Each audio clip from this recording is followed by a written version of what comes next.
LiberalViewer presents. So, welcome to the June 13th edition of LiberalViewer Monday Media Mixup. Thanks for joining me.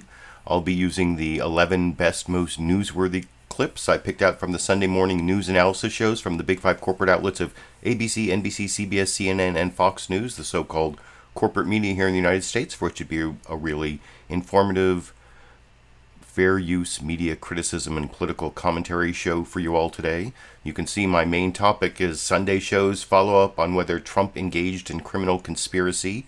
That's because the main topic of the Sunday shows yesterday was the first primetime January 6th committee public hearing, which I actually did my own live stream covering on Friday.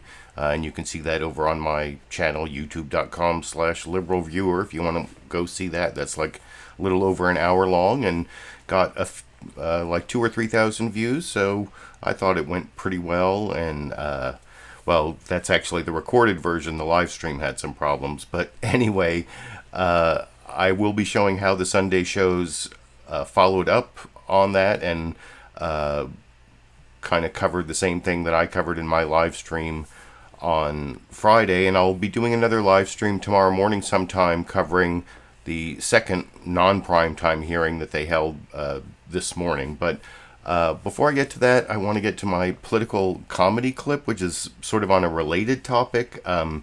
This is this political violence story that Fox News is trying to focus on to distract its viewers from the January 6th committee.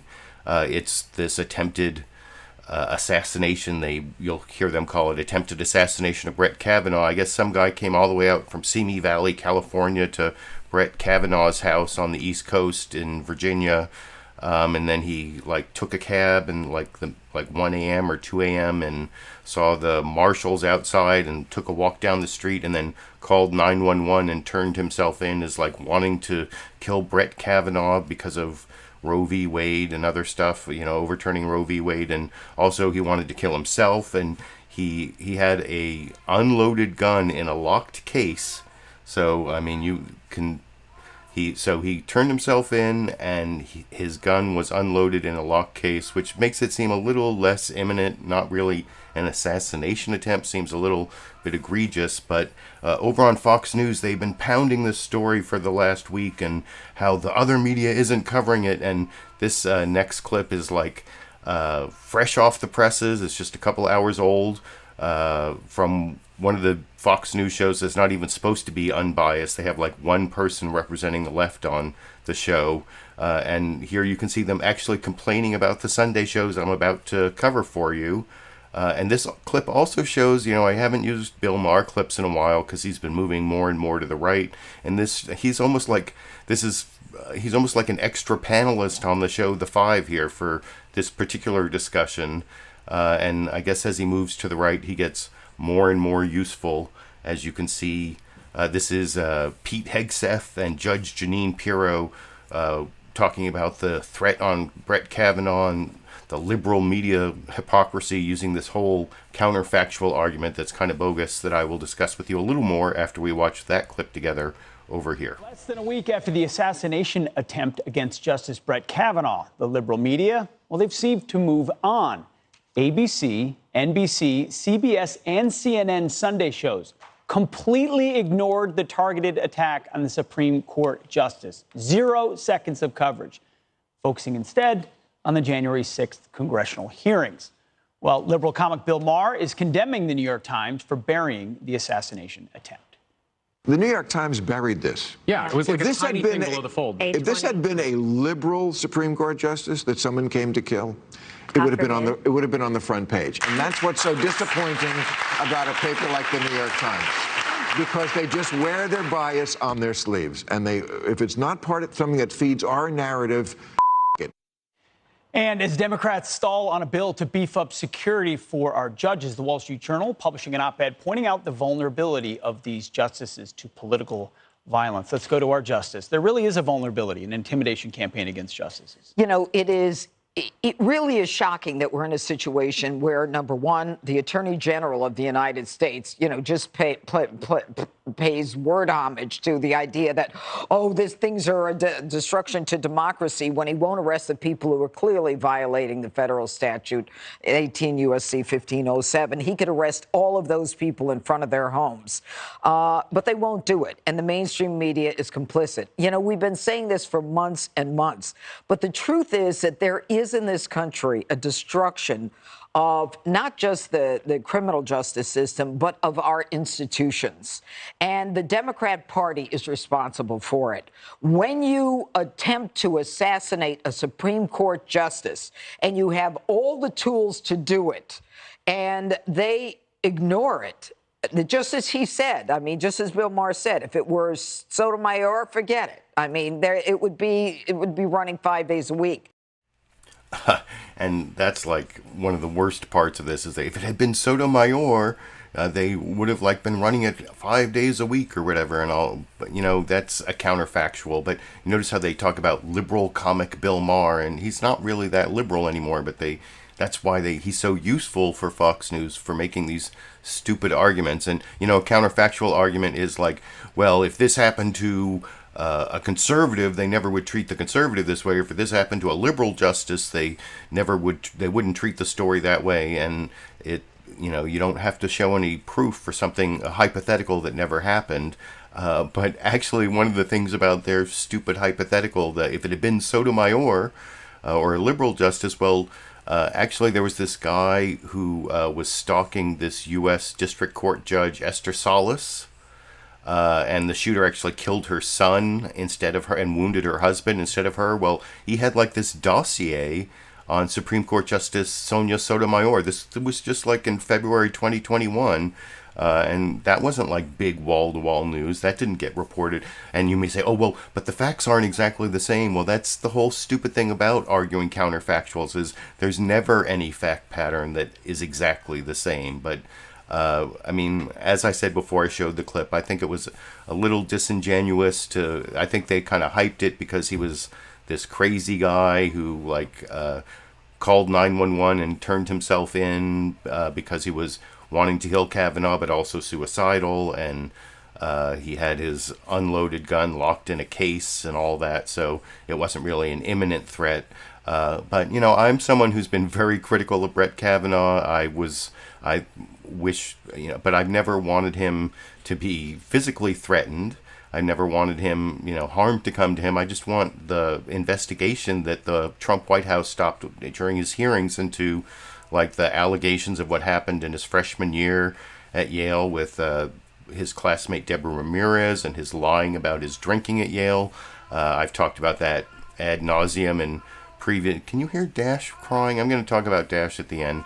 Dash is crying off in the distance, and maybe when I play this next clip, I'll deal with Dash. But one other thing is, Judge Jeanine Pirro cited that statute, 18 U.S.C. 1507, that says we should arrest all the people who are protesting outside of Kavanaugh's house, and she conflates that with this crazy guy who drove out there and then turned himself in, saying he wanted to assassinate Kavanaugh. So that's wrong. But also, I'm going to show a clip later from Fox News Sunday. Bret Baier, supposedly straight news journalist, Bret Baier, also spent an inordinate amount of time on this story. They talked about the Sunday shows not covering it. Well, Fox News Sunday covered it much more than the January 6th hearing.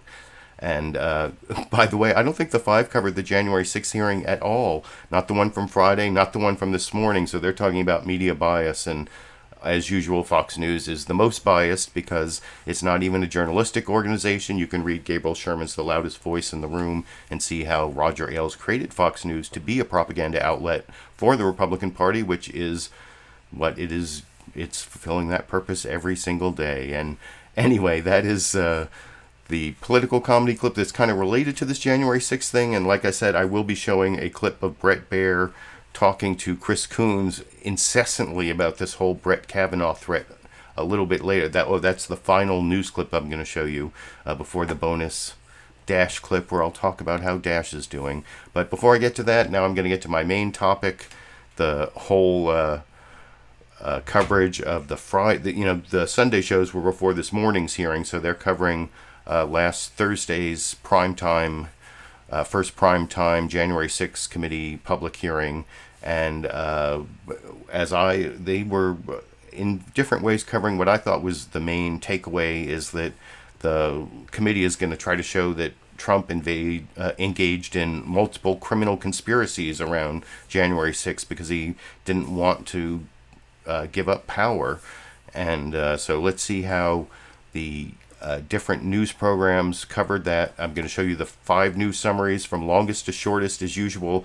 And surprise, surprise, this week, even though NBC News Meet the Press is back, Chuck Todd has a pretty long package, but he doesn't have the biggest, longest package this week because ABC's This Week with George Stephanopoulos had 2 of their co-hosts in, Martha Raddatz and Jon Karl. Martha Raddatz starts off and then brings in Jon Karl to talk live, and then they go to his pre-recorded video package. So actually this week, I believe Jon Karl of ABC has the biggest, longest package. His package is bigger and longer than Chuck Todd's. And I don't know which one's better. I think if you look at sort of the spin on them, ABC is more like asking the question, are they going to have enough evidence to show the criminal conspiracy? While NBC is more conclusive that they're kind of showing there was a Trump criminal conspiracy. But I'm going to play both of them for you and juxtapose them, and let's see what you think in the comments section. I'll provide my commentary. First, we're going to see Martha Raddatz and Jon Karl with the biggest, longest package this week over in the ABC This Week with George Stephanopoulos news summary from yesterday over here. And welcome to This Week. The first public hearing the Select Committee investigating the attack on the Capitol was billed as historic, momentous, invoking comparisons to Watergate and the Iran-Contra hearings decades ago. Some 20 million Americans watched Thursday's primetime hearing, the first of 7 that will try to make the case that Donald Trump was at the center of the events leading up to and on that dark day in January. But compared to the days of Watergate and Iran-Contra, America is now far more polarized, and it remains to be seen whether dramatic video and revealing testimony will change any minds about what happened on January 6th and how significant of a role former President Trump played in that threat to American democracy.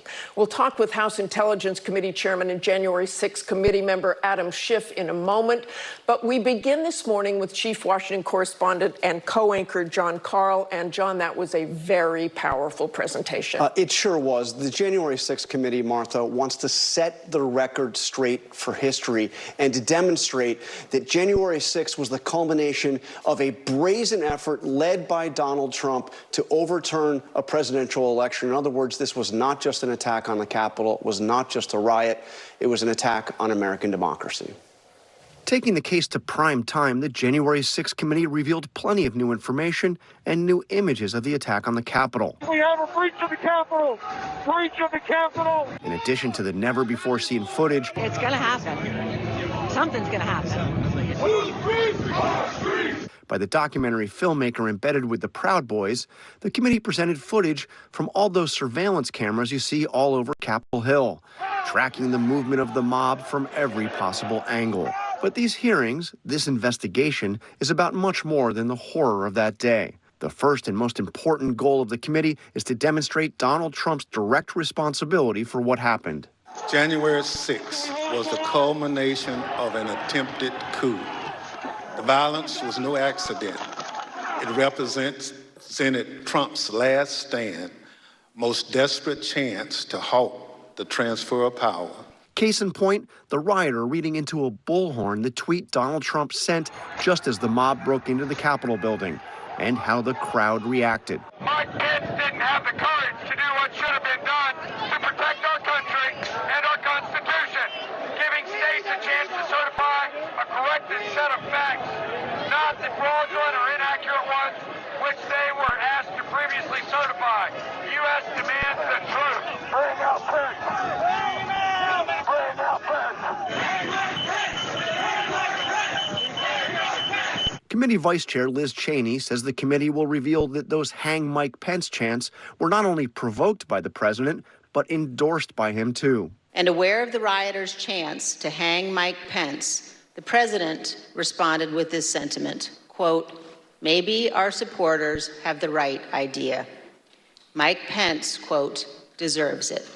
After the hearing, Trump pushed back, denying he ever said that. But listen to what he told me last year, just 2 months after he left the White House. Were you worried about him during that siege?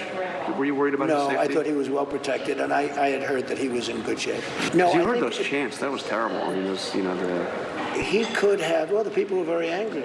They're saying, "Hang Mike Because Pence." it's common sense. How can you, if you know a vote is fraudulent, right?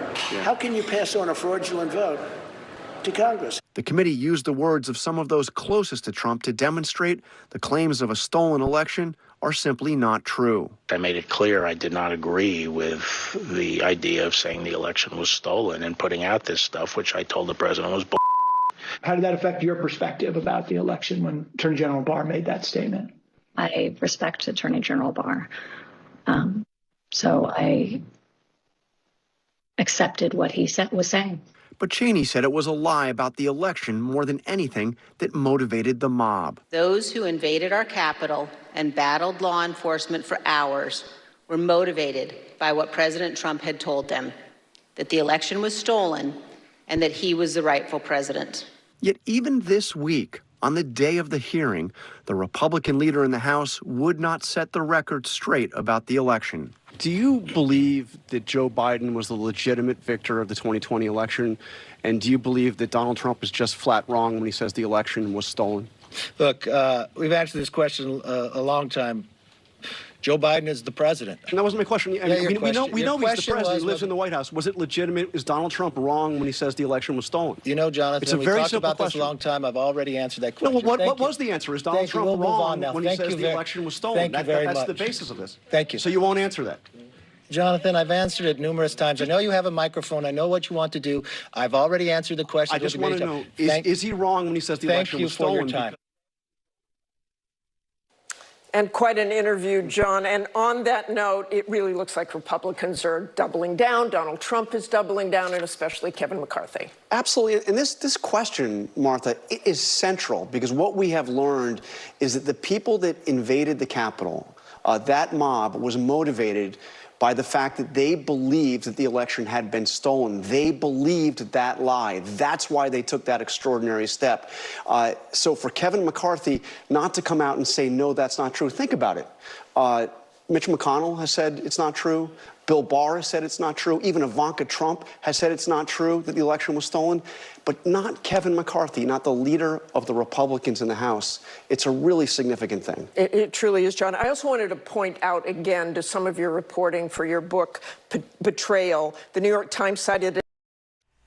And then they kind of do an ad for Jon Karl's book that I cut out. But I thought that whole Kevin McCarthy thing was really effective and probably makes the ABC This Week with George Stephanopoulos news summary you just watched better than the NBC News Meet the Press one. Although I do kind of like the spin or the framing on NBC a little better. Can you hear Dash? Can you hear Dash? That it's very upsetting to have to listen to that, and I've called the vet today, and I'll talk about that at the end of the video, but sorry, that's distracting me. But I thought that otherwise was a really good news summary, presented a lot of the facts that I also presented in my live stream on Friday about the Primetime Thursday, January 6th committee hearing, raised a lot of the questions. I think it could have done more about the Proud Boys and the way they pre-planned their attack, and that was something that was, I think, done better in this NBC News Meet the Press news summary from Chuck Todd, who has a fairly big package of pre-recorded video here, just not bigger and longer than the one from Jon Karl in the last clip. And I will talk about that news summary a little more, the NBC juxtaposed to the ABC, after we watch the second one together over here. Sunday morning. Never before in this country's history have we witnessed a president accused of a criminal conspiracy to take down the democracy. But that's exactly what we saw at Thursday's January 6th opening hearing, where former President Trump was placed at the center of the effort to both overturn the election and inspire the riot at the Capitol. We even heard of testimony that Mr. Trump suggested rioters were right to demand Vice President Pence be hanged simply for certifying the election results. The committee has begun to show its evidence. But does the country have the will or the ability to hold Donald Trump accountable in the wake of all this evidence? If this were happening in another country, what would we think? That it's strong enough to preserve its democracy and rule of law, or subject to the rule of the mob? And what would the reaction be here to the prosecution of a former president who is the front runner for the Republican nomination in 2024? He may even be an active candidate when indicted. Shortly after January 6th, we asked, is this the end of something or the beginning? Keep that in mind as you watch the hearings, and remember that many who tried and failed to undermine democracy in 2020 are hard at work to succeed in 2024. President Trump summoned the mob, assembled the mob, and lit the flame of this attack. January 6th was the culmination of an attempted coup, a brazen attempt, as one rioter put it, to overthrow the government. In a primetime hearing, the House Select Committee introduced its case that the assault on the Capitol was the violent culmination of an attempted coup orchestrated by Donald Trump.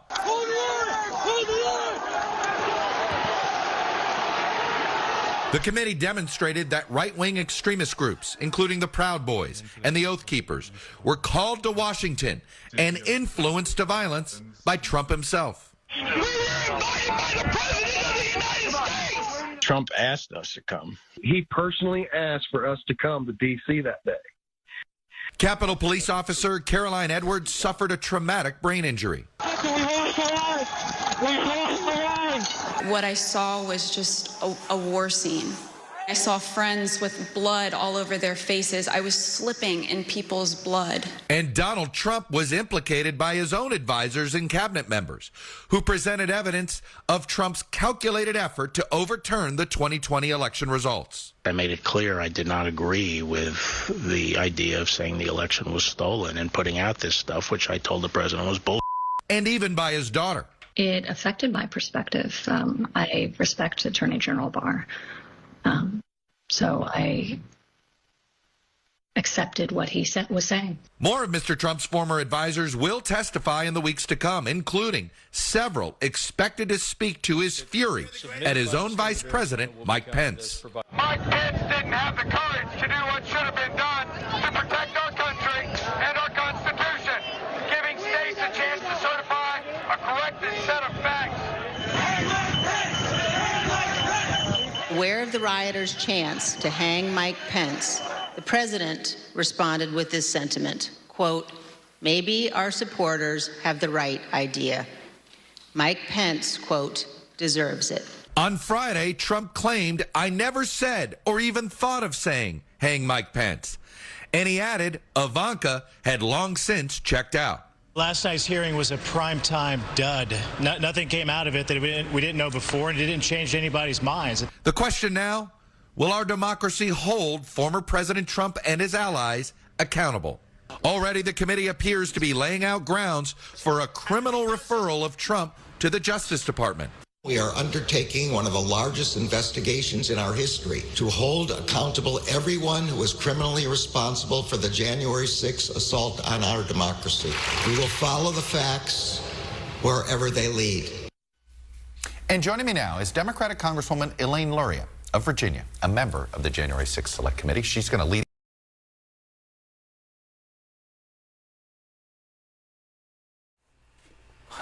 And I don't have a clip of that member of Congress because I decided to take this Republican from Nebraska who I'm going to juxtapose with Adam Kinzinger as like two possible futures for the Republican Party later. But like I said, I thought that was also a good news summary of what happened, I guess, in the last week, or especially having to do with the January 6th committee public hearing that did break a lot of news. You heard in those two news summaries, you heard pretty much all the news they broke about the Proud Boys seditious conspiracy maybe reaching to the White House, about Trump, knew that he lost the election and lied about it, which was what the hearing was about today, although I don't think that they really proved as much as they said they were going to prove, and that'll be the subject of my live stream tomorrow that I've already set for... Bye Lulu Girl, thank you for the super chat contribution. It looks like the stream has gotten better here, so maybe I won't have to upload the recorded version later, which I prefer not to do. It would be nice to keep all the live comments of those of you who showed up for the live stream for people to watch later. So hopefully I'll be able to do that. And anyway, yeah, thank you for that super chat contribution. And tomorrow I'll be doing a live stream. I think I've already titled it. Right now it's set for 9 a.m. Pacific time, although that may have to change because I've got some people coming to fix broken things in my house tomorrow that I'm not sure when they're going to be here, and I'm going to have to work around that. But I've already set the title of tomorrow's live stream. It's the title is "Did Trump Know He Lost the 2020 Election and Then Lie About It?" ? And I'm not sure if they totally showed that, but I'll talk about it in more depth when I do that live stream tomorrow.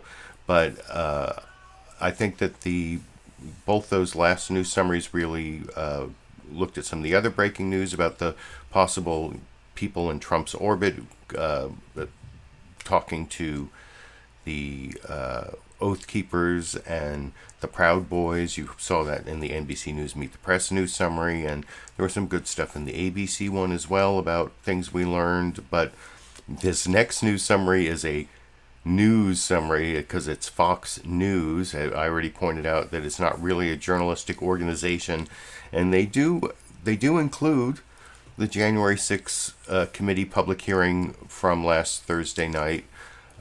They say it got millions of viewers. That millions could mean 2, 3, 4. It was actually 20 million. They don't let you know that, and they sandwich it in with a whole bunch of other news, including the Brett Kavanaugh assassination attempt, and they also frame the whole thing. It's all these divisions and problems that Biden and the Democrats are facing. But anyway, I'll talk about all of that a little more after we watch that third news summary together over here. And hello again from Fox News in Washington.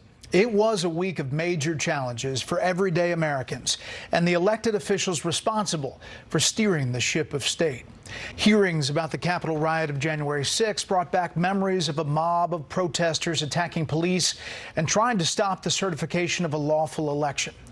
Marchers gathered in Washington to push for gun control in response to the massacre at a Texas elementary school. Inflation rose again, and the average price of gas hit a painful $5 a gallon nationwide. The challenges facing the nation hitting the White House hard as President Biden struggles to push his agenda midway through the primary season. In a moment, we will speak with Democratic Senator Chris Coons about his party's struggles. But first, let's turn to Lucas Tomlinson live at the White House for a look at how the Biden administration is responding. Lucas.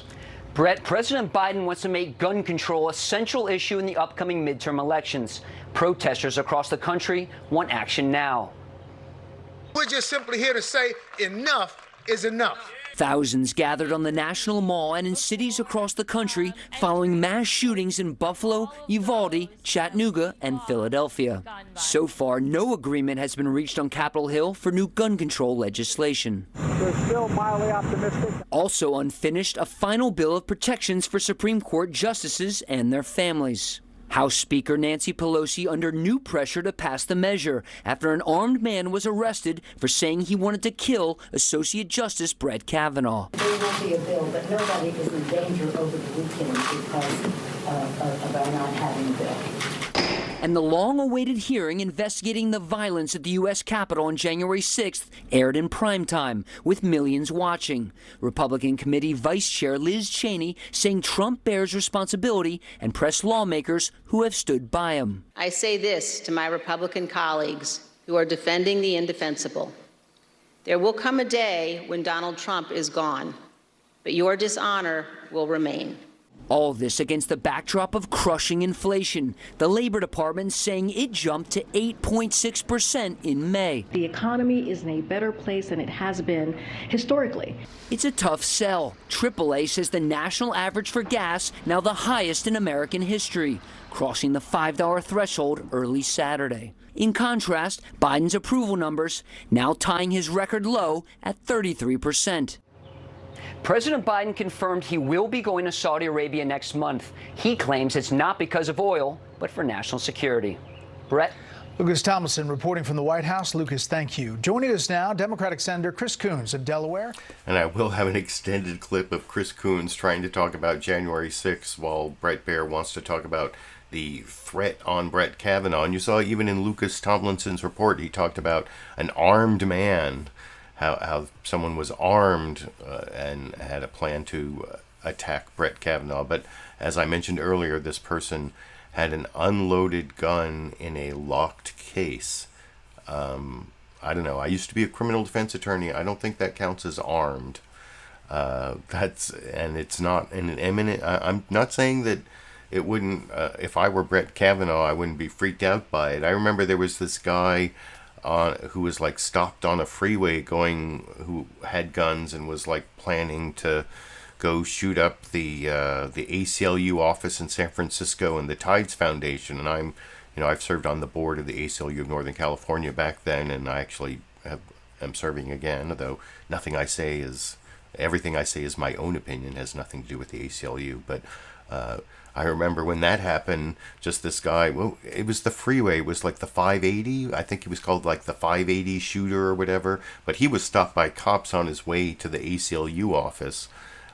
He didn't call 911 and turn himself in, and I think his guns were actually loaded. But the point I was making there is that I understand even like a sort of indirect threat that never really happened can be very disconcerting to the people who are targeted. I'm not trying to downplay that, but for the national news, to call it, an assassination attempt or whatever, I think that is a little bit exaggerated. You can let me know what you think in the comments section. And I'm hearing Dash again, and it's very disturbing.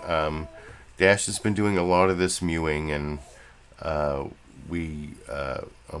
we're waiting to talk to her vet on Wednesday is the earliest we can talk to her vet. Because it's not like an emergency or whatever, but I'll talk about that a little more at the end of this video when I show the bonus Dash clip, which is kind of pathetic. But the one thing they talked about in there that was kind of breaking news, or is it news, is this agreement on a framework for some really tepid gun safety laws. And that was like the breaking news that they covered first on CNN State of the Union, in addition to the January 6th committee public hearings.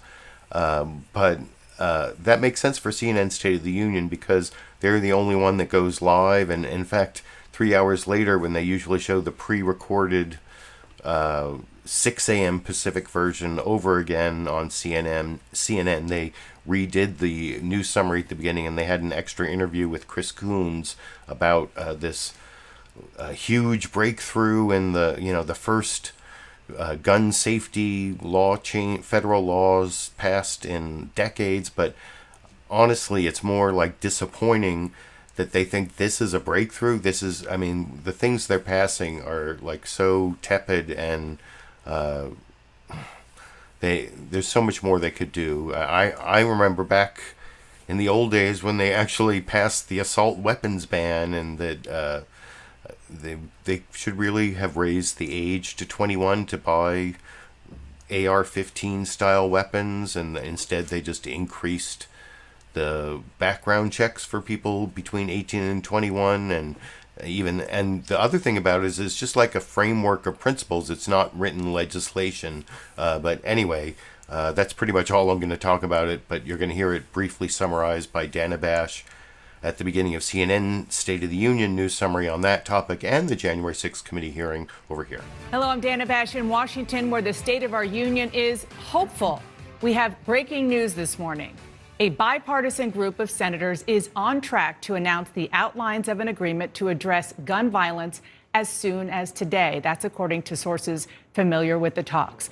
The sources tell me and Manu Raju that it is an agreement in principle only at this point and that legislation is not yet written. And because getting any changes to gun law is so dicey, sources say that negotiators are working to get 10 Republican senators to sign on to an agreement before it's announced to show they can get a filibuster-proof 60 votes. Here's what sources involved tell us the plan includes: funding to incentivize states to implement, quote, red flag laws, expanding a 10-state pilot program on mental health to all 50 states, allowing juvenile records to be searched during background checks for those under 21, strengthening the background check system, and increasing funding for school security. The outline is not expected to include a renewal of so-called assault weapons, that ban, or raising the age to purchase a firearm.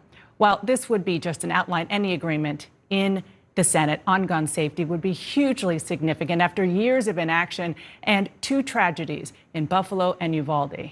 This news on a compromise in the Senate comes as the House focuses on the January 6th committee hearings, which more than 20 million Americans watched in prime time Thursday night. The hearings continue tomorrow morning and will focus on former President Donald Trump's election lies. Here with me exclusively is the January 6th committee member, Democratic Congressman Jamie Raskin. Thank you so much for joining me. So, yeah, that I thought was a fairly good news summary, although I thought that Dana Bash was overhyping the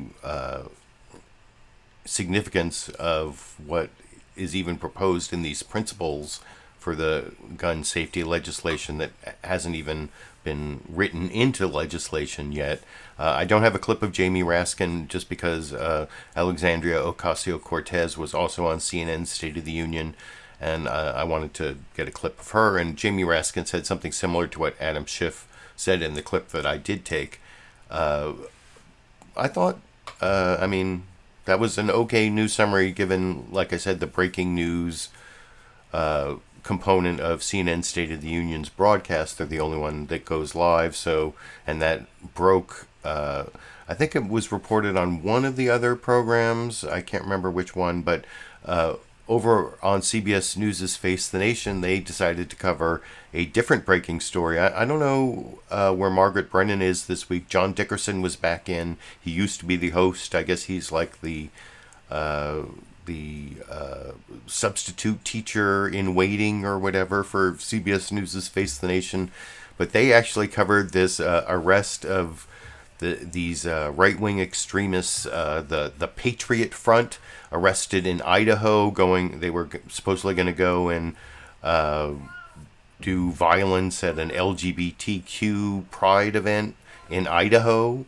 I didn't even know there were pride events in Idaho, but luckily they were stopped on their way and they've been arrested with because of their kind of conspiracy to commit violent acts. And you can hear Dash off in the background. I'm going to go deal with Dash in a minute when I get to a longer clip, but this is actually the shortest of the news summaries, and you'll see John Dickerson equates the Patriot Front right-wing extremists to the other domestic violent, the domestic extremists that we're dealing with in the January 6th committee hearings in this 1-minute news summary. The last of the news summaries I'll talk about with you a little more after we watch it together over here. Good morning and welcome to Face the Nation. We have a lot to get to today, but we want to begin with some news out of Idaho last night, where 31 people were arrested, accused of planning a riot at an LGBTQ pride event in a small town near the border with the state of Washington. Those arrested, who police say came from 11 different states, were affiliated with the white supremacist group Patriot Front and had face coverings, shields, and an operations plan to disrupt the event. Just last week, a Department of Homeland Security threat bulletin warned that domestic violent extremism remains one of the biggest terrorist threats in the country. And we turn now to the violent extremism that took place on January 6, 2021, which will be a topic again this week for the committee looking into that attack. Congressman Adam Kinzinger sits on the committee, and he joins us this morning from Channahon, Illinois. Good morning, Congressman. And I will have a clip of Adam Kinzinger, the clip after next, because now I've shown you all the news summaries. You can tell me which one you think is the best and the worst, juxtaposing them. Well, the Fox News one was like not really, it was a news summary, but other than that, you can tell me how you think the other actual news organizations handled the news of the week and compare them to the non-news of Fox News and let me know what you think. And now I have 5 newsmaker clips for you. 2 Republicans who represent 2 different futures for the Republican Party reacting to the January 6th committee hearings, then 2 Democrats. So the Republicans are Don Bacon, this Republican member of Congress from Nebraska, and then Adam Kinzinger, and then 2 Democrats, Alexandria Ocasio-Cortez, and then Adam Schiff, talking about evidence of criminality in the Trump administration. And then finally I'll end with Senator Chris Coons of Delaware talking about that whole Brett Kavanaugh distraction that Bret Baier, the I guess guest host of Fox News Sunday for the week, and he's one of their most supposedly straight news anchors, and he totally exaggerates the threat. And well, I'll talk about the Fox News bias in that clip when I get to it. But first, 2 Republicans showing 2 different possible futures for the Republican Party. This is Representative Don Bacon of Nebraska being questioned by Chuck Todd of NBC News' Meet the Press. And there's this weird thing going on in this clip where I think Chuck Todd is people are criticizing me for not asking follow-up questions, so I'm just going to ask my question over and over again. That's how I'm going to do it. And that is not really the way to do it. And I'll keep playing he never really gets an answer. He's trying to get Don Bacon to say he won't vote for Trump. He criticizes Trump and says he'll support somebody else in the primaries, but he's not going to say he won't support the Republican nominee for president in 2024. And in some ways, I think that Chuck Todd kind of wasted his time on that, but he does ask him about dereliction of duty by not acting, Trump's dereliction of duty on January 6th, and his possible criminal responsibility and his fitness to be president. And so overall the questioning is good, but I don't know, do you think that's what's going on in Chuck Todd's head, that he's thinking about his inability to ask good follow-up questions, and so he's asking the question too many times? You can let me know what you think after we watch that clip together from NBC News' Meet the Press yesterday together over here. You are, I think, voicing what you're hearing from some of your perhaps more conservative constituents. So I understand where you come from. Let's talk about what the hearing discovered, what the hearing uncovered. And I understand what you're saying when you knew a lot of this, but the American public may not have understood the piecemeal of this. Let me talk about one thing that I'm curious about. I'm going to play a clip from Congresswoman Cheney, the vice chair, on what President Trump didn't do during the riot. Take a listen. Not only did President Trump refuse to tell the mob to leave the Capitol, he placed no call to any element of the United States government to instruct that the Capitol be defended. She went on to name check. He didn't call the Secretary of Defense, the Attorney General, DHS, the National Guard. Considering hearing that was a dereliction of duty.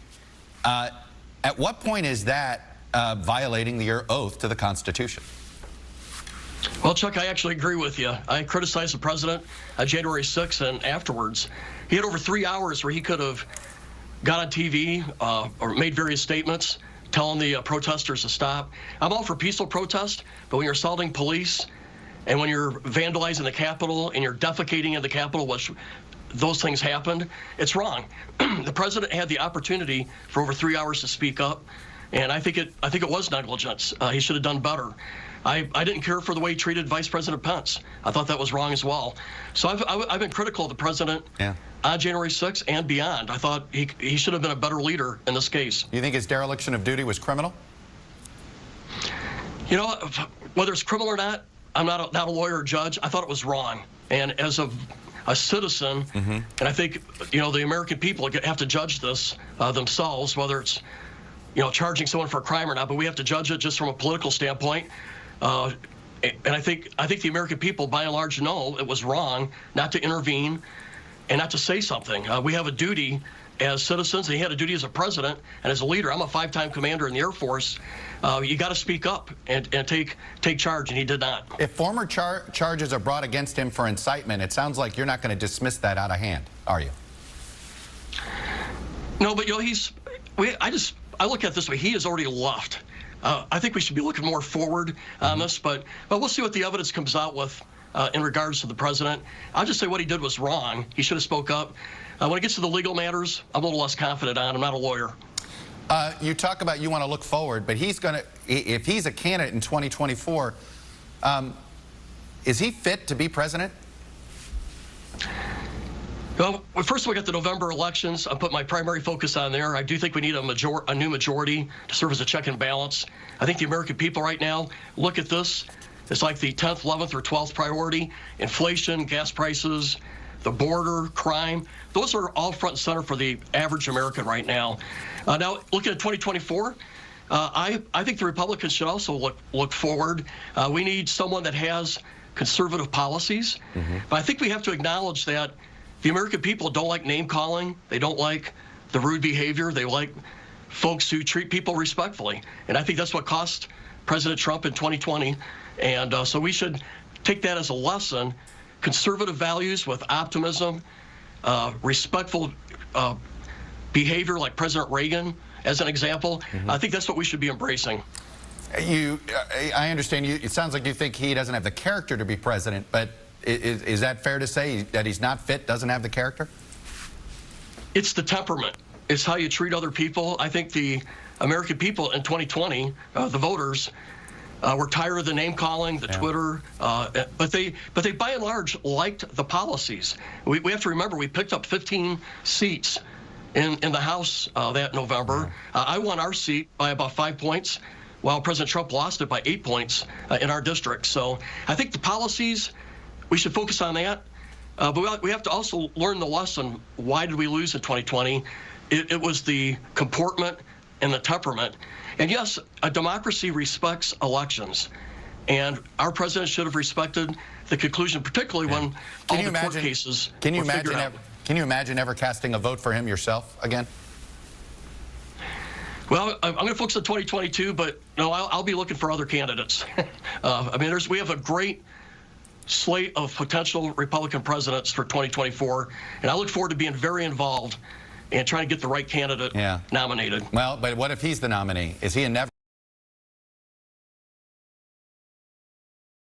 And yeah, Chuck Todd kept asking that question without getting any more answer, because you can never get a Republican to say they're not going to vote for the Republican nominee for president in 2024 as a hypothetical question and whatever. I kind of pre-criticized that clip, but as I watched that for like the third time, when I watch these clips, or when I, for the Sunday morning shows, I watch the show, and then each clip I watch again when I capture it, and then a third time I watch it with you. So this is like the third time I watched the clip, and it kind of struck me on this third watching that Representative Don Bacon is trying to like set out this weird, like this almost like a Mitt Romney type Republican, like the Ronald Reagan type, that he's saying that he thinks that they can go back to a Republican Party where everybody's really polite. They have these like policies that fuck the poor or whatever. Oh, there goes Dash walking by. I wonder if he's going to come in here. But the policies, even Reagan had like fuck the poor policies, but he had like a smiling, happy face. But I don't even think that that's where post-Trump Republicanism is going. It's going to be more like Ron DeSantis, where he, he like owns that you have to own the libs. That's the thing that Don Bacon doesn't get, that to appeal to the base of the Republican Party, you've got to own the libs. As LiberalViewer, and as someone who has been arguing online, on YouTube, on Twitter, on Facebook, as LiberalViewer for 15 plus years now, trust me, I know that conservatives, one of the main things they want to do is own the libs. They don't want to be polite. And Trump just like released the own the libs energy in the conservatives. So that is, Don Bacon is totally wrong on that point. And so, yeah, I think like someone like Ron DeSantis, who isn't like stupid and corrupt or as stupid and corrupt as Trump, you know, Ron DeSantis went to, was it Harvard Law School? I believe he went to Harvard Law School, which, you know, that, well, I don't want to go into all that, what I think about Harvard, but I think he could be a smarter, possibly less, well, he's still kind of corrupt, but at least not as dumb as Trump.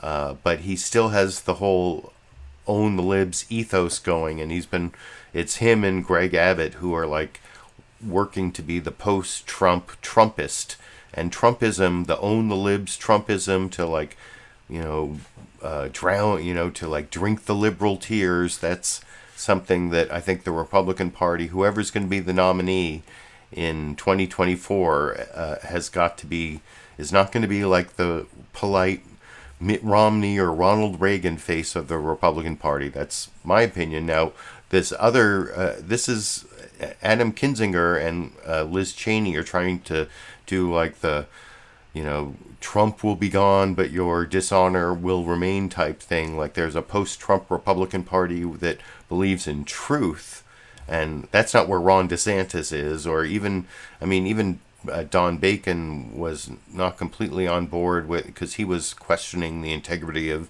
the committee before the part of the clip I showed. But anyway, here's Adam Kinzinger talking on CBS News' Face the Nation, but actually more about the topic of my video,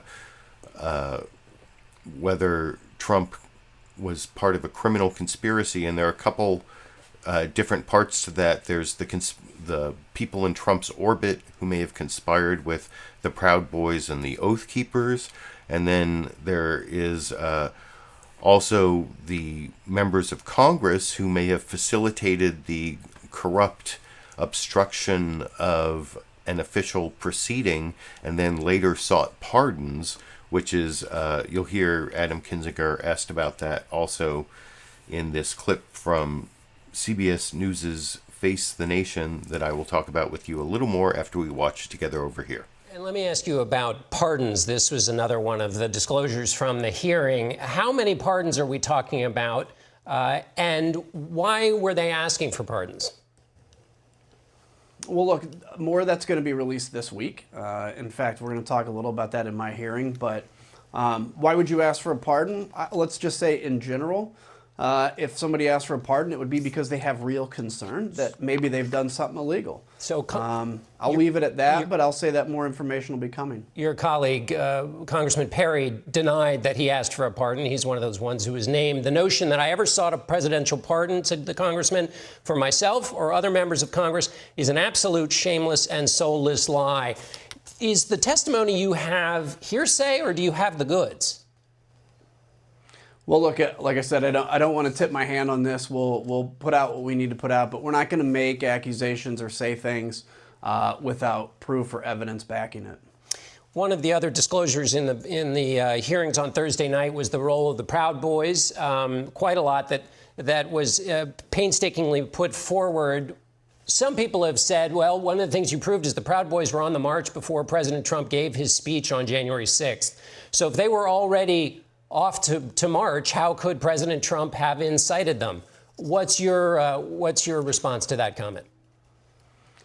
Well, again, I think what we wanted to do Thursday is show the top lines of what happened with some kind of overall things to be aware of. More information will come out on that. But let's keep in mind, the whole thing on January 6th and the violence wasn't just about the president standing on stage saying what he was saying. It was also about tweets about this will be wild. January 6th will be wild. Come out to January 6th, knowing darn well that he was spewing out lies before the American people. So we'll take a look. We'll see. But here's the other thing. We are inundated with people saying this was the FBI. I mean, that you now see members of Congress again talking about the Ray Epps conspiracy, that somehow he was an informant for the FBI that said a word into somebody's ear, and that led to all these people doing an insurrection. It's garbage, but that's the kind of misinformation that's coming back again. And by the way, John, I got to tell you, people like Ted Cruz, people like Massey, people like Sheriff Troy Nels have been repeating this conspiracy. 20 seconds left. Another thing I want to get to is the president has claimed that he in fact did reach out to the National Guard. Your testimony showed Mike Pence had to jump in when the president wouldn't. What is your response to the president's claim? I think it's very obvious the president didn't do anything but gleefully watch television while this was going down. He can say anything he wants. The real leader, the only person in charge that made those calls was Mike Pence. We'll prove that. All right, Congressman Kinzinger, thank you so much. So yeah, I kept that playing for those last two parts, not just the pardons, not just the connection to the Oath Keepers and Proud Boys with the people in the Trump orbit that I talked about in my live stream last Friday that covered the most important clips from the first primetime hearing of the January 6th committee. And I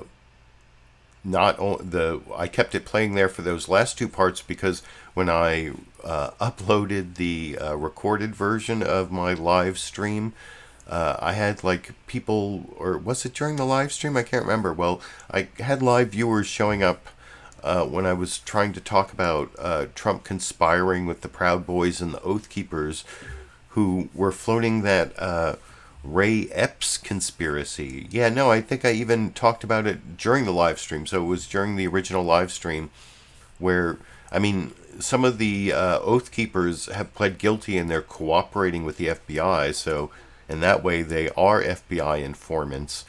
And it's possible that will happen with the Oath Keepers as well. But the Ray Epps conspiracy you saw Adam Kinzinger talking about there was this idea that the Proud Boys or the Oath Keepers were actually started the insurrection on January 6th at the direction of the FBI. Like it was all like a deep state conspiracy to make Trump look bad or whatever. But that the facts just don't support that at all. That is like crazy town, because if you watched my live stream covering the actual evidence, Trump pumped this whole Stop the Steal rally and the whole idea that the election was stolen and that we have to take back our rights. And the fact, or the idea that it's all a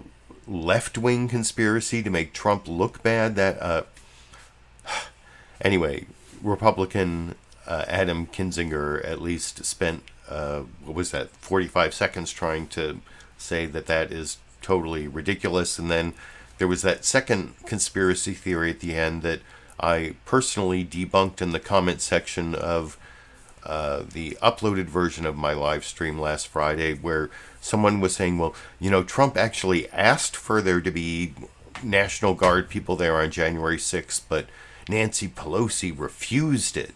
And that has been totally debunked. There was, I guess, Trump had some conversation with his acting Secretary of Defense about maybe we might need some people. But the thing is, Trump is the commander-in-chief, and if he wants to, order the National Guard to be somewhere, he can create, he can make an order, and there is no order. And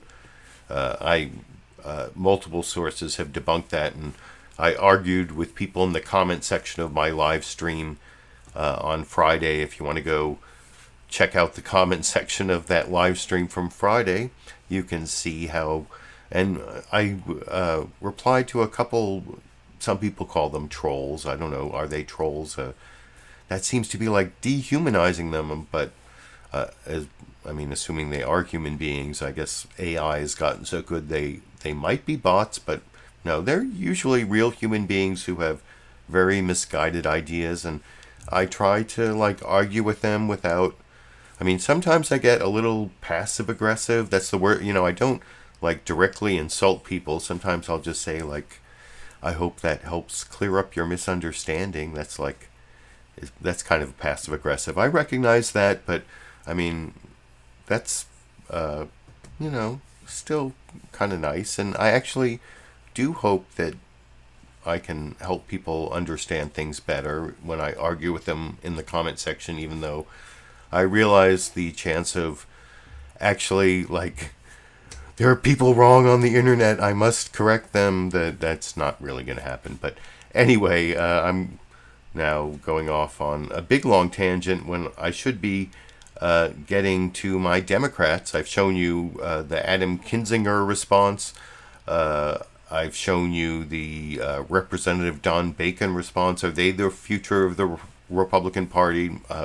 Probably more likely to be Donald Trump running again in 2024, or, like I said, Ron DeSantis or Greg Abbott in Texas. Those are like the Trumpist people who like own the libs and drink the liberal tears, or that's what the base demands of the Republican Party, as I was saying earlier. But now I'm going to show you some Democrats. First, two Democrats talking about things having to do with the January 6th committee public hearings, and I showed you Adam Kinzinger talking about the Republicans who sought pardons, and he wouldn't say, what the evidence is. There's this one Republican, Scott Perry, who was specifically mentioned as having sought pardons, and he's denied it.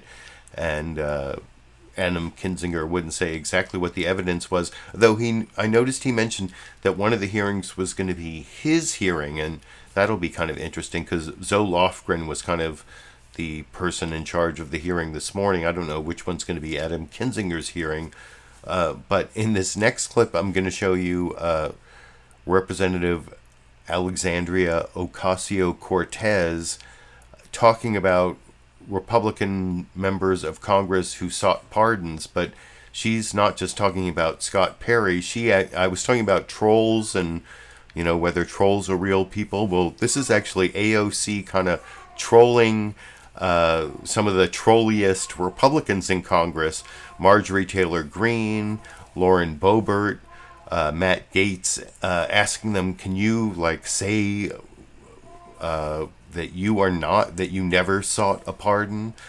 She's trolling members of the Republican members. And anyway, that's what Dana Bash asked Alexandria Ocasio-Cortez about on CNN's State of the Union, in the clip I will talk about with you a little more after we watch it together over here. America. Vice Chair Liz Cheney revealed that multiple Republican members of Congress asked for presidential pardons after January 6th. You went on Twitter and directly asked Republican Congressman Gaetz, Boebert, and Greene if they were the ones who asked for pardons. Do you have a reason to believe that they were? Well, we do know that Congresswoman Lauren Boebert, in the middle of all of that footage that we saw yesterday of people kind of coming into the Capitol, was actively tweeting the speaker's location, was tweeting evocative, really provocative statements like today is 1776. And it very much, I believe, indicates a side here. And when you don't know which of your colleagues were part of a potential conspiracy, then we need to find out. And frankly, from a lot of the behavior that we have seen both in committee, inside the workings of the House, I believe that every member of Congress should be able to answer that question.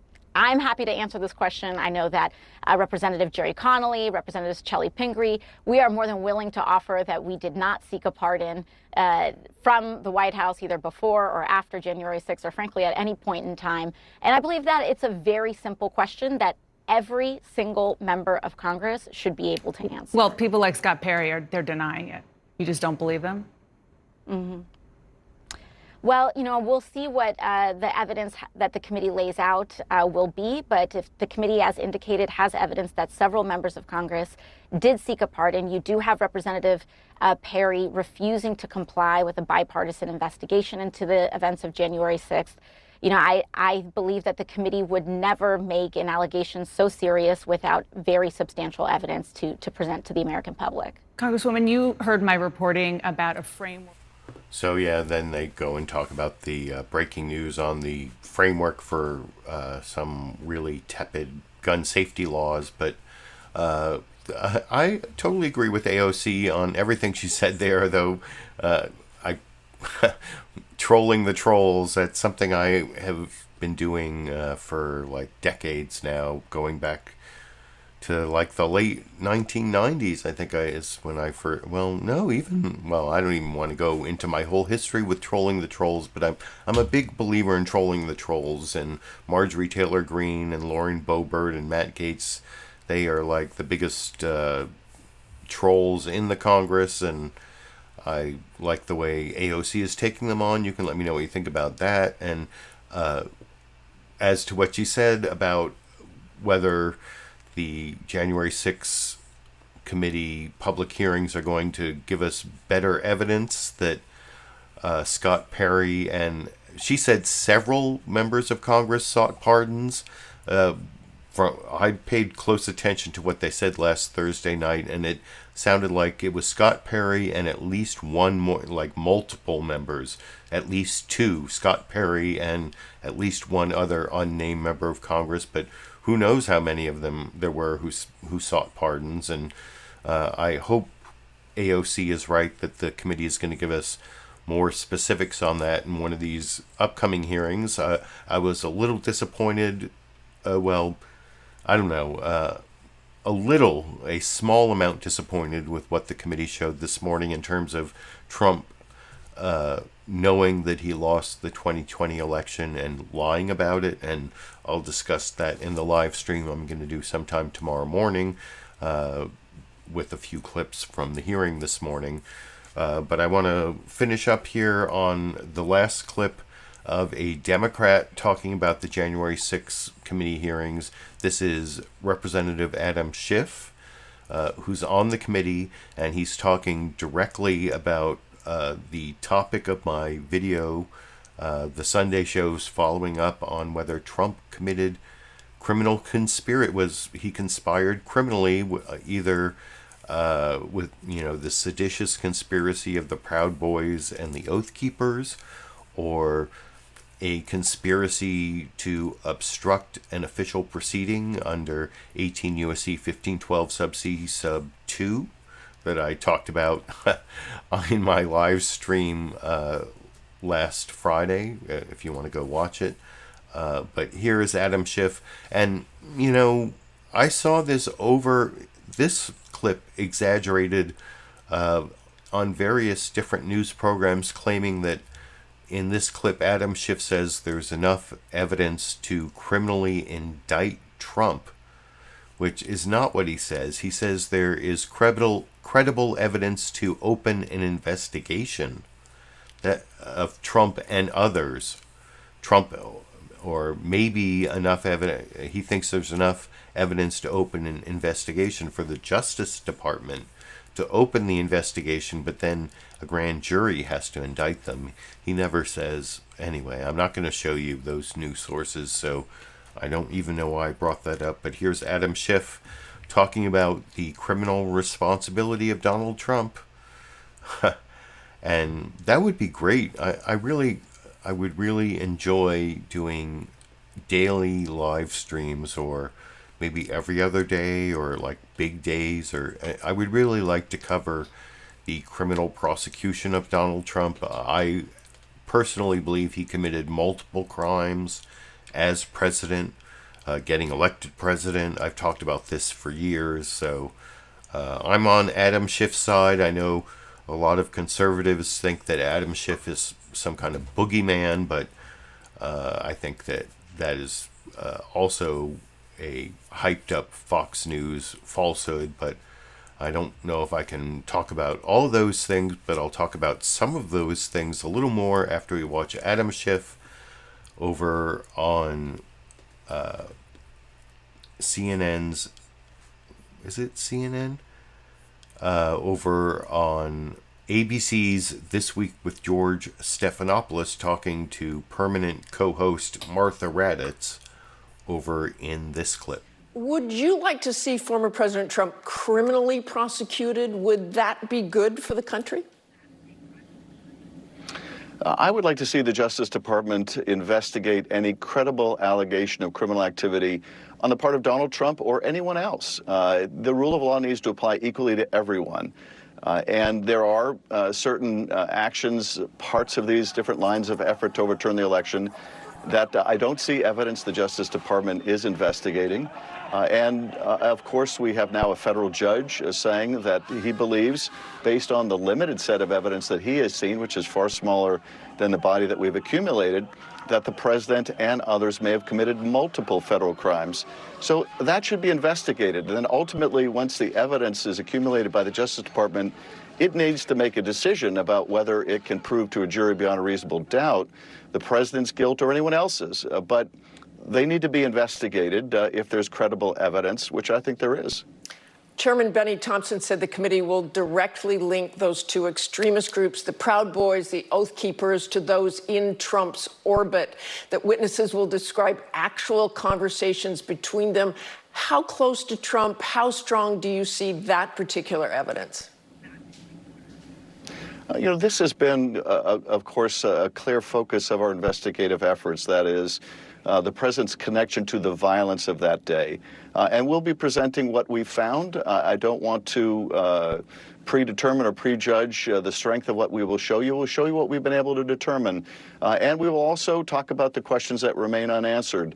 But I think when you look at the whole, the course of the plot to overturn the election, the president's knowledge that the big lie that he was articulating was in fact a big lie, that his willingness to continue to use that big lie to pressure state legislators, to pressure the vice president, and ultimately to incite that mob, tells you a lot about the president's responsibility. And perhaps most powerful is the fact that while this attack was going on, he did nothing to stop it, to tell people to leave, and to protect the vice president or members of Congress or our democracy itself. But let me ask you again. Inactions. Let me ask you again. Is there an actual conversation between people in Trump's orbit and Proud Boys, Oath Keepers? Well, as I think the committee's already disclosed and has been publicly reported, of course, there are connections between these white nationalist groups and some in Trump's orbit. Again, I don't want to get into specifics of the evidence. You'll just have to wait until we get to that point of our hearings. But I think what's important, again, is the broad context of all of this. The knowledge prior to January 6th that there were going to be violent white nationalist groups assembling along with others on that mall, and the decision by the president nonetheless to incite that mob and do nothing while that attack was taking place. That dereliction of duty, I think, is as powerful as the president's actions, his inactions on that day. Republican Vice Chair Cheney said the committee's investigation found that multiple House Republicans sought pardons from the...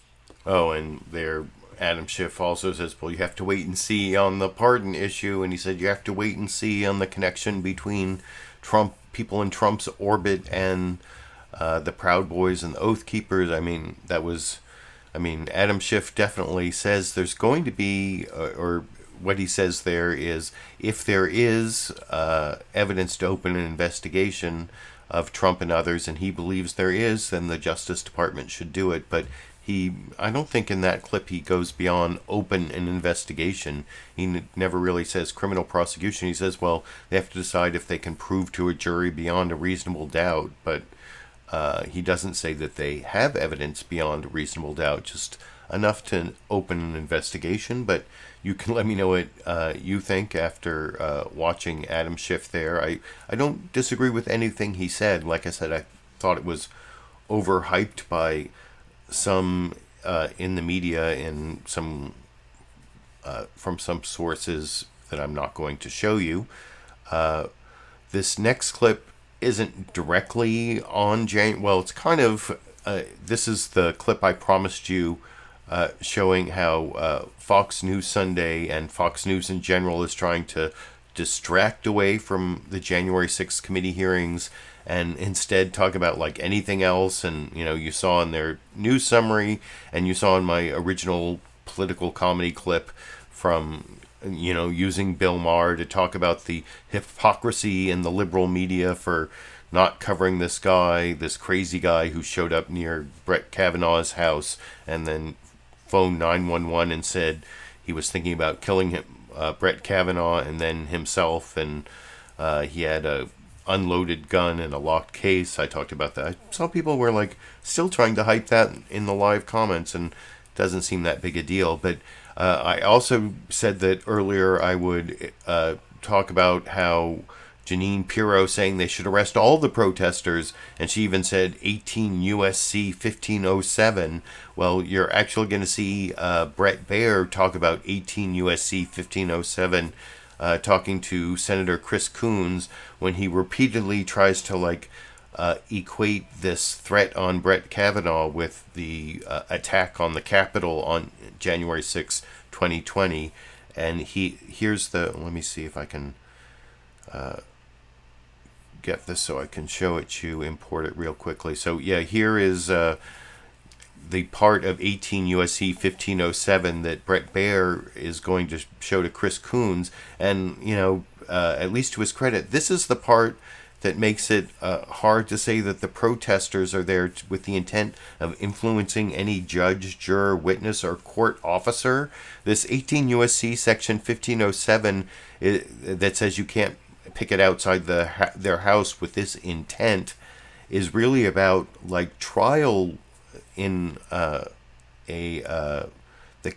trial, you can't try to influence the judge, jury, or witnesses or other court officers. It's not really about the Supreme Court judges. It's like a trial judge and the jury, and that actually makes sense, with the intent to intimidate. That's not what the protesters outside Brett Kavanaugh's house are doing. They're doing, I'm going to pre-criticize the clip, I guess. If you have your Constitution here, I have these ACLU constitutions that I give to people who contribute to me monthly on Patreon, $5 a month or more, and you get this hashtag LiberalViewer weatherproof vinyl sticker and this ACLU Constitution with a Know Your Rights with the Police section in the back. But if you look at the First Amendment, the last two clauses of the First Amendment say that Congress can make no law respecting or abridging the right of the people to peaceably assemble. So it says right in the Constitution you have a right to peaceably assemble. And then the second part is, or the last part I should say, is to petition the government for a redress of grievances. So you get to say that you're upset about something to the government. That is the last part of the First Amendment.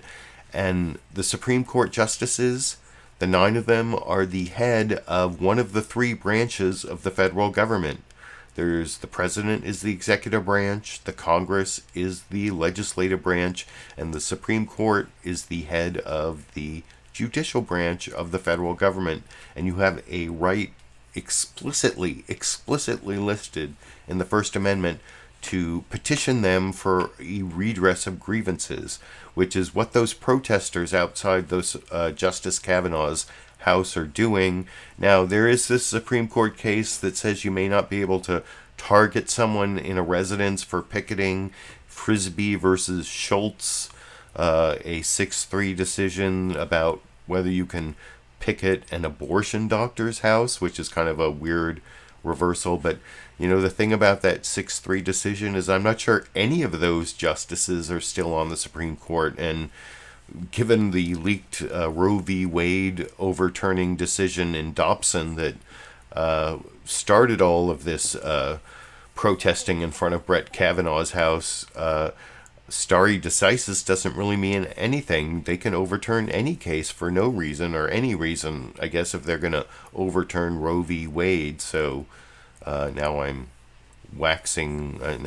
committing legal analysis for no reason. And I should probably move on to this clip that I've been pre-criticizing. This is Bret Baier trying to pin down Senator Chris Coons of Delaware on his false equation of this threat on Brett Kavanaugh. And I'm not trying to minimize the threat, but I have mentioned the guy called 911 on himself and had his gun unloaded in a locked case. I think I mentioned that multiple times to keep in mind, and also keep in mind that the people protesting outside the Supreme Court probably have a First Amendment right to do it if you actually have read the First Amendment, like I just read it to you. And now I will show the final Newsmaker clip before I finish the show with a Dash health update for the Dash the Cat fans out there. And here's that Fox News bias clip talking to Chris Coons that I will talk about with you a little more after we watch it together over here. We'll get to both of those other things in just a minute, but staying on this particular thing, there is already a federal statute on the books that makes it illegal to protest in front of a judge's home. It is Title 18, Section 1507. These groups publish the conservative justices' addresses online. They've been protesting nightly. Should they be arrested? Look, Brett, we have to strike the right balance here between protecting freedom of speech in this country and ensuring that our justices and judges are safe. We passed a bill through the Senate months and months ago that would also provide further protections, obscuring the addresses, for example, of justices and judges. That's something we took up in the wake of a horrifying attack on the family of a federal court judge in New Jersey where her son was killed. I do think we need to take stronger action to make sure that our federal judiciary is safe, because that's part of making sure our democracy is safe, which really is the core issue of the January 6th hearings, is how do we make sure that the fundamentals of our democracy, the safety and security of Congress, the peaceful transfer of power, and I would also add the safety and security of our federal judiciary is ensured. We should act. Senator, we're getting ready for this ruling, and it's going to be controversial no matter what happens, if it matches the leaked draft opinion or not. There is this law on the books. I'm just asking, should they follow the law? Should the Attorney General say, yes, arrest those people before something happens? Well, Brett, I think if the leaked version of the opinion is matched by what would be a remarkable act of judicial activism, conservative judicial activism, there will be understandable anger across the nation. As an elected official, I've certainly had protests out front of my house. Many of us have who serve in Congress or in other elected offices. But we need to make sure that all appropriate actions are being taken to ensure the safety of members of our federal judiciary, including Supreme Court justice. Okay, so don't arrest the protesters based on that title. I got it. That's what you're saying. The president said this. Brad, let's be clear. I didn't say don't arrest protesters. I'm simply saying that all appropriate action should be taken to ensure the safety of Supreme Court justices. And I'm not going to say this protester or that protester ought to be arrested. I just think that that's a judgment call to be made by law enforcement, not by a senator on a Sunday show. Understood. But they haven't been arrested yet, and nobody has, for protesting outside these judges' homes that were published online, only the conservative justices. What I want to also ask you is, the president hasn't said anything publicly about this specific threat about Supreme Court Justice Kavanaugh. The White House press secretary said a couple of things in a gaggle to reporters that the president condemns violence of any kind. But should the president have said something publicly about this? Brett, the president has repeatedly spoken out against politically motivated violence in our country, the risk of politically motivated violence in our country. And as you well know, presidents often speak more through their press secretaries to events of the day. I certainly have denounced this latest threat against Justice Kavanaugh, but it's important that we remember there are threats of political violence of many kinds and types.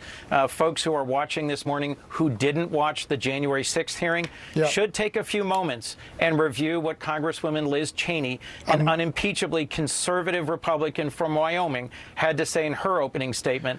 I think there are risks of political violence we should all be speaking out against and acting to ensure we control, manage, and reduce. We're going to talk about January 6th in just a moment, but don't you think Democrats and the media would possibly, Senator, be making more about a threat like this, a specific threat, if it was happening to liberal justices? Well, Brett, you have in front of you the Democratic senator who co-sponsored with Senator Cornyn a bill that would provide greater security I'm just for saying the publicly, families Senator. of justices. I don't know how more publicly I can say that I think threats of violence against Supreme Court justices, their families, their clerks are reprehensible, unacceptable, and we should take action to secure the federal judiciary. All right, last thing before we get to January 6th. A lot has been made this week about words, how much they matter, how much stirring the pot, giving the green light to violence in any way, shape, or form is unacceptable. Take a listen to this. I want to tell you, Gorsuch, I want to tell you, Kavanaugh, you have released the whirlwind, and you will pay the price. You won't know what hit you if you go forward with these awful decisions. On the steps of the Supreme Court, do those words qualify, Senator? So here's a key distinction. What Senator Schumer was saying was that he was upset, he was alarmed, he was concerned at the prospect that justices would reverse decades of a well-established fundamental constitutional right in our country. What he did not say was, let's go attack them. The point of the January 6th hearing is to prove that that is, in fact, what President Trump did, that he, in the words of Congresswoman Cheney, summoned the mob, stirred up the mob, and then lit the fuse that sent them storming the Capitol of the United States. I do think there's a distinguishable difference between what we just heard from Senator Schumer and the actions taken by former President Trump and his circle of advisors in the days before January 6th. Okay, and the results were clear and I think catastrophic. The physical assault of officers that led to several officer deaths and the shattering of the Capitol perimeter. Frankly, as one of the members of the Senate who had to be escorted out along with the vice president by Capitol Police just feet ahead of an angry mob, I do think that we are at risk of a season of political violence in this country, and all of us should reduce the temper and level of our rhetoric. Including Senator Schumer, who has said they justices release the whirlwind and you will pay the price. You don't see any problem with that kind of language on the Supreme Court? That's not what I said. What I just said, Brett, was I think all of us need to reduce the level of our rhetoric and be mindful of the fact that stirring up potential violence is not a good or constructive thing to be doing at this moment in our country by any political leader. You mentioned the primetime hearings, and you've made the case about January. And finally, Bret Baier gets to the January 6 hearings talking to Chris Coons. But Chris Coons, I think, did a great job there. You saw like twice he did the "that's not what I said" when Bret Baier tried to give this summary of what he said that was totally inaccurate in terms of both saying protesters should not be prosecuted under 18 U.S.C. 1507. No, he's saying that they have a free speech right. So if they actually are protesting with the intent of influencing a judge in a corrupt way, or to, if they are doing it to intimidate, that's one thing. But if they're doing it, to assemble peaceably and petition their government for redress of grievances, as it says in the Constitution, he said free speech, that's what he's talking about. Read the First Amendment. Assemble peaceably. Petition your government for redress of grievances. Supreme Court is the head of 1/3 of the federal government. You don't get to petition them for redress of your grievances? I don't know. You might have something in Frisbee versus Schultz, which, I don't know. When I first saw Frisbee versus Schultz, I was thinking, does this have something to do with the rats of Nim? No, nothing to do with the rats of Nim, but not the best. Well, there is a concurrence in there that makes it look like maybe if you don't march in front of one house, but if you go up and down the whole block. But it's a 6-3 decision. None of the justices are on the court anymore. I don't know.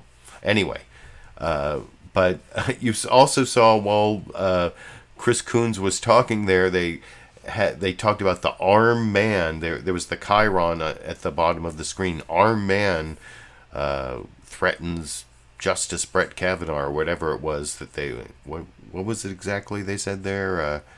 I don't want to get it wrong. I guess I should get that exactly right. The chyron said, Come on, show me what it said.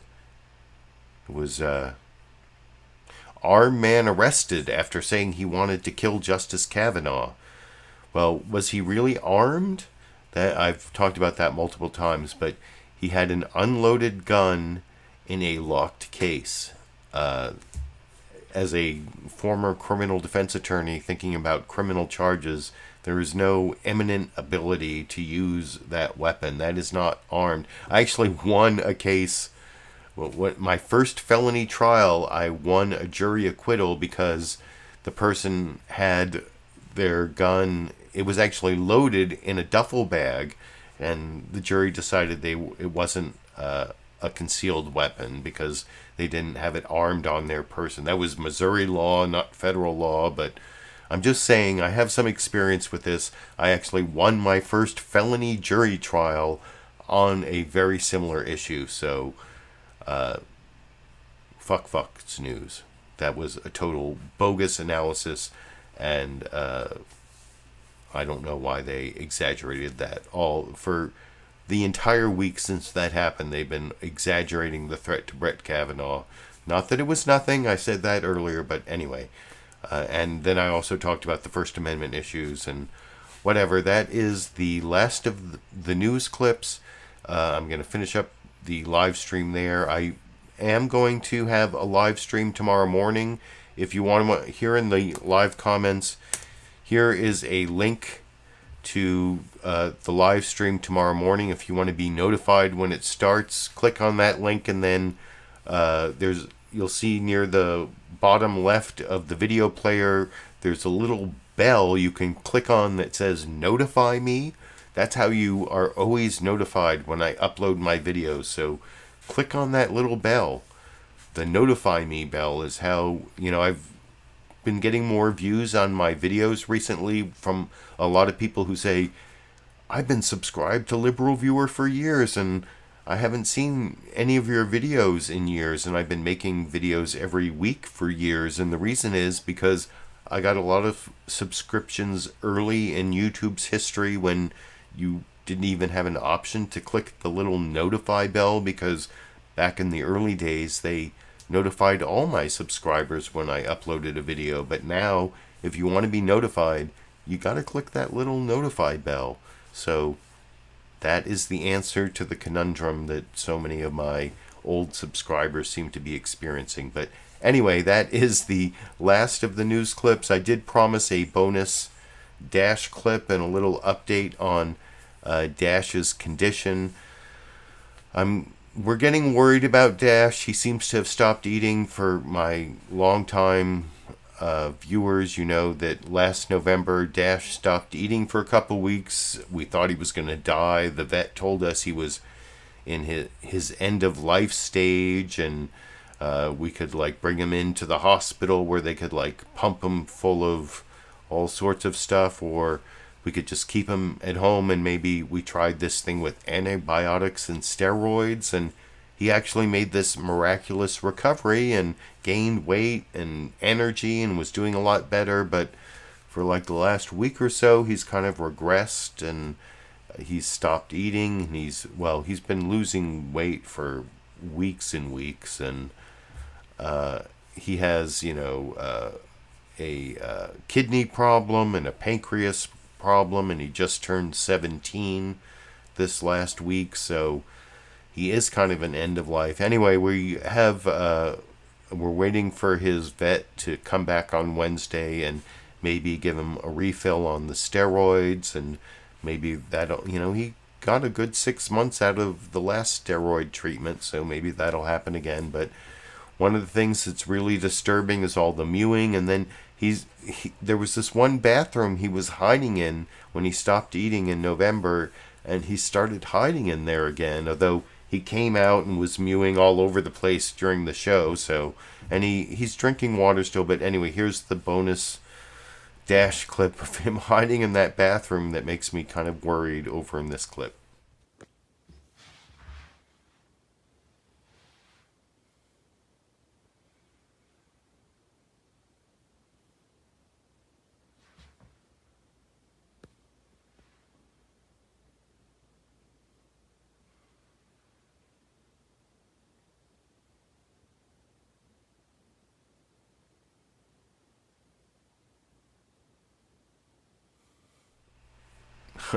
anyway, he's losing weight. He's not looking good. We're trying to get him treatment. We just lost Sandy in February. I don't think I can go through that again so quickly, but I guess life didn't ask my opinion about that, and I don't really have control over that. I hope Dash is going to be okay, and the good news is, or if there is good news on this, that because of the January 6th committee public hearings, I'm planning on doing another live stream tomorrow morning where I can give you another update.